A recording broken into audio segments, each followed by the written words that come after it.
Guys आज का ये हमारा वीडियो आरआरबी वेस्टर्न रेलवे यानी राजकोट की रिगार्डिंग है। गाइस अगर आपका डॉक्यूमेंट्स वेरिफिकेशन अगर आपने डब्ल्यूआर यानी वेस्टर्न रेलवे से अप्लाई किया है और आपका डॉक्यूमेंट्स वेरिफिकेशन राजकोट से है तो उसकी रिगार्डिंग या उसके रिव्यू के रिगार्डिंग ये हमारा वीडियो है। गाइस आपको बता दें कि डॉक्यूमेंट्स वेरिफिकेशन के लिए आपको स्टेशन से 600 मीटर की दूरी पर ही आपका डॉक्यूमेंट्स वेरिफिकेशन होगा। आपका रिपोर्टिंग टाइम 10 बजे होगा। इसके लिए आपको सुबह 9:30 बजे प्रेजेंट होना पड़ेगा। गाइज आपको बता दें कि नंबर ऑफ कैंडिडेट यानी एक दिन में नंबर ऑफ 35 कैंडिडेट का डॉक्यूमेंट्स वेरिफिकेशन हो रहा है। यह भी 35 कैंडिडेट 2 शिफ्ट में बुलाए जा रहे हैं। यानी पहली शिफ्ट में लगभग 17 से 18 कैंडिडेट तथा सेकंड शिफ्ट में बचे कुछ कैंडिडेट को बुलाया जा रहा है। पहली कैंडिडेट में जैसे ही 17 जन या 18 जन को बुला लिया जाता है तो उनका डॉक्यूमेंट्स वेरिफिकेशन 10 बजे से लेकर स्टार्ट हो जाता है और मैक्सिमम टाइमिंग 2 बजे के पहले ही हो जाता है। यानी हो सकता है 10 बजे से 12 बजे, 1 बजे या 2 बजे, कितने बजे भी हो जाए। इसके बाद पैनल खाने के लिए लंच के लिए ब्रेक लेती है। उसके बाद बचे हुए कैंडिडेट का डॉक्यूमेंट्स वेरिफिकेशन 2 बजे के बाद होता है। अब आपको बता दें कि नंबर ऑफ डॉक्यूमेंट्स वेरिफिकेशन में आपको कौन कौन से डॉक्यूमेंट्स लेके जाना है। तो गाइज आपको बता दें कि इसके लिए सबसे पहले आपको आपका डीबी कॉल लेटर जो कि अभी हाल ही में जनरेट हुआ है, यानी कि सबसे पहले आपको कॉल लेटर ऑफ डीबी यानी डॉक्यूमेंट्स वेरिफिकेशन का कॉल लेटर ले जाना है। उसके बाद काउंटर फुल ऑफ एग्जामिनेशन यानी आपका जो फर्स्ट एग्ज़ाम कंडक्ट हुआ था, जो मेन एग्ज़ाम हुआ था, उसकी आपको कटिंग नीचे वाले पोर्शन को ले जाना है। तीसरे नंबर पे आपको counter full of PET exam यानी आपका जो फिजिकल एग्ज़ाम हुआ था उसकी कटिंग वाले पोर्शन को आपको ले जाना है। फोर्थ नंबर पर आपको 10th की मार्कशीट या एसएससी या मार्कशीट जो आपकी 10th की स्टैंडर्ड लेवल की मार्कशीट है उसको ले जाना है। गाइज आपको बता दें कि अगर आपकी मार्कशीट में दोनों तरफ सील या साइन है तो आपको दोनों तरह की जेरॉक्स करवानी पड़ेगी। यानी डॉक्यूमेंट्स में आपको जो 10वीं की मार्कशीट है अगर उसमें आपकी दोनों तरफ मेंशन है तो दोनों तरफ की फ़ोटोकॉपी आपको ले जानी पड़ेगी। अगर आप 10th की मार्कशीट के साथ आपको सर्टिफिकेट मिला है तो वो आपको यहाँ पर उसकी फ़ोटोकॉपी उसका जेरॉक्स मेंशन करना है। इसके बाद आपको 12th की मार्कशीट मेंशन करना है, यह भी ज़रूरी है। इसके बाद आगे बढ़ते हैं। इसके बाद आगे वाले दस्तावेज में आपको 5th नंबर पर आपका कास्ट सर्टिफिकेट रहेगा। कास्ट सर्टिफिकेट जो आपका ओबीसी सेंट्रल गवर्नमेंट वाला जो अभी इन्होंने अपनी प्रूफ फार्मा में बोला है तो उसको आपको मेंशन करके लेके चलना है। यानी सेंट्रल गवर्नमेंट का आपको जाति प्रमाण पत्र ले जाना पड़ेगा। इसके बाद 6 नंबर पे आपको आधार कार्ड की दोनों साइड की फ़ोटोकॉपी वाला आधार कार्ड ले जाना पड़ेगा और ओरिजिनल आधार कार्ड की ज़रूरत पड़ेगी। इसके बाद 7th नंबर पे आपको ऑनलाइन फ़ी पेमेंट चालान यानी जो ई रिसेप्ट हुई थी या जो आपने चालान के समय पे जो आपने जो आपकी स्लिप है उसको आपको प्रिंट ले जाना है। अगर आपने ऑनलाइन चालान पेमेंट किया है, अगर आपने ऑनलाइन चालान पेमेंट नहीं किया है तो ये आपके पास नहीं होगी। इसके बाद आपको नंबर ऑफ 5 पासपोर्ट साइज़ की फ़ोटो ले जाना है जिसमें 1 ओल्ड तथा 4 आप न्यू फ़ोटो ले जा सकते हैं। 1 ओल्ड मतलब ये हुआ कि जो आपने आपके जो डीबी कॉल लेटर में फ़ोटो मेंशन है उसकी 1 फ़ोटो तथा 4 आप न्यू फ़ोटो मेंशन कर सकते हैं। इसके बाद आप अपनी मैक्सिमम क्वालिफिकेशन अपने अकॉर्डिंग मेंशन कर सकते हैं। मेरा कहने का मतलब ये है कि अगर आपने 10वीं की मार्कशीट और 12th की मार्कशीट तो ये मिनिमम मेंशन करना ही है। साथ ही साथ में अगर आपके पास कोई मैक्सिमम क्वालिफिकेशन है या अदर कोई भी डिग्री डिप्लोमा है तो उसको भी आप मेंशन कर सकते हैं।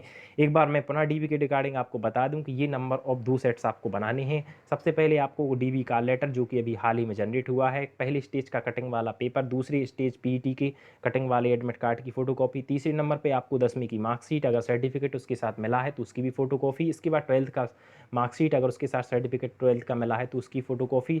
6 नंबर पे आपको कास्ट सर्टिफिकेट सेंट्रल गवर्नमेंट वाला, 7 नंबर पे आधार कार्ड की फ़ोटोकॉपी और 8th नंबर पे आपको ऑनलाइन फ़ी पेमेंट के चालान वाली फ़ोटोकॉपी अगर है तो। और आपको 5 फ़ोटो जिसमें 1 ओल्ड फ़ोटो और 4 न्यू फ़ोटो। साथ ही साथ में आपको मैक्सिमम क्वालिफिकेशन अगर आपको मेंशन करना है तो उसकी आपको पूरी जेरॉक्स मेंशन करनी पड़ेंगी। अब हमारा ये डाउट रहता है कि हमें ईबीसी सर्टिफिकेट मेंशन करना है या नहीं करना है। तो गाइज़ अगर आपने 250 रुपये का पेमेंट किया है और आपने ईबीसी सर्टिफिकेट बनवा लिया है तो अभी तक जो 2 दिन के डॉक्यूमेंट्स वेरिफिकेशन 21 और 22 तारीख को आरआरबी राजकोट में हुए हैं तो वेस्टर्न रेलवे की राजकोट जोन में तो अभी तक उन लोगों ने इस डॉक्यूमेंट्स को नहीं मंगाया है। लेकिन अगर आपके पास फिर भी ईबीसी सर्टिफिकेट है तो आप उसको ओरिजिनल बनवा के रख लीजिएगा। अगर आपने 250 रुपये का पेमेंट किया है तो आप ईबीसी अपना सर्टिफिकेट बनवा के रखिएगा और साथ ही साथ में उसकी जेरॉक्स भी करवा के रखिएगा। क्योंकि अगर नेक्स्ट पैनल कोई भी चेंज होती है और उन्होंने अपने क्राइटेरिया चेंज किए तो अपन को बाहर नहीं कर पाएंगे। मतलब ईबीसी अभी तक लेकिन ये कंफर्म है कि ईबीसी सर्टिफिकेट नहीं मांगा है। जो कैंडिडेट पहले से बनवा के ले गए थे उनसे भी नहीं मांगा है, जो 21 और 22 तारीख की जानकारी के अनुसार। साथ ही साथ में ईडब्ल्यूएस वाले को अपना ओरिजिनल ले जाना है, ईबीसी वाले को अपना मेंशन करना है। अब बात की जाए कि डॉक्यूमेंट्स वेरिफिकेशन होने के बाद स्टाफ का बिहेवियर कैसा है, तो गाइज़ उनका बहुत अच्छा बिहेवियर है। आपको किसी भी चीज़ के लिए ज़्यादा परेशान नहीं किया जा रहा है, जो अभी तक 21 और 22 के रिव्यू मिले हैं। अब इसके बाद आपको बात करते हैं कि आपका मेडिकल कब होगा। तो गाइज़ आपको बता दें कि जो 21 तारीख का जिनका डॉक्यूमेंट्स वेरिफिकेशन हुआ है, उनके लिए 22 तारीख को मेडिकल के लिए बुलाया है, और जिसका 22 तारीख को डीबी हुआ है, उसके लिए 23 तारीख को वेरिफिकेशन के लिए बुलाया है, मेडिकल के लिए बुलाया है।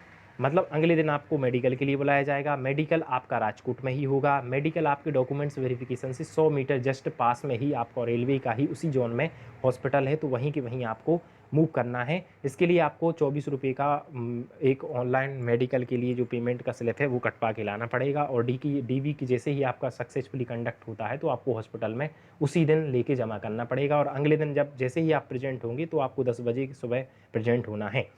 मेडिकल में आपकी बात की जाए तो नंबर ऑफ टेस्ट क्या क्या हो रहे हैं, तो गाइज़ आपको बता दें कि आपका बीपी यानी ब्लड प्रेशर और ईसीजी मतलब इलेक्ट्रोकार्डियोग्राफ, ये दोनों टेस्ट अभी की जो आज हुए हैं मेडिकल, उनमें दोनों 30 साल से ऊपर या 30 साल वाले कैंडिडेट के हो रहे हैं।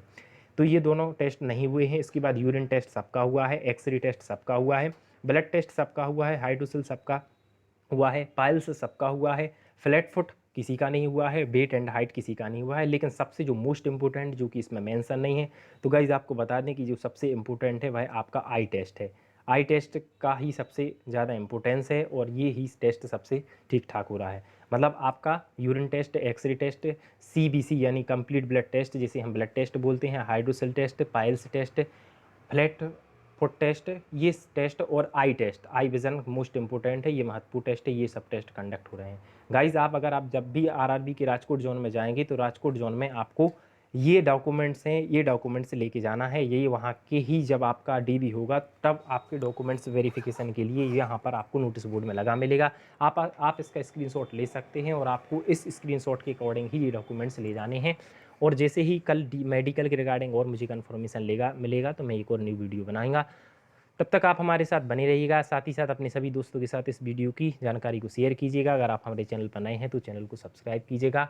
और आपको बता दें कि चश्मा वालों के लिए पहले से जिसका चश्मा है उनको चश्मे की रसीद लेके आना है, जो वहीं पर मेडिकल हॉस्पिटल में लेके आना है। जो आपका पहले से चश्मा है उसके जो भी आपने डॉक्यूमेंटेशन पहले से बनवाए थे उसकी लेके आना है, आपको ज़्यादा परेशानी नहीं होगी। अब रहा मेडिकल की रिगार्डिंग, तो आपको पुनः बता दें कि मेडिकल की रिगार्डिंग कल और कन्फर्मेशन रहेगा। मैं और ऑथेंटिक तथा और एग्जैक्ट 100% जानकारी राजकोट जोन की आपके साथ साझा करूंगा।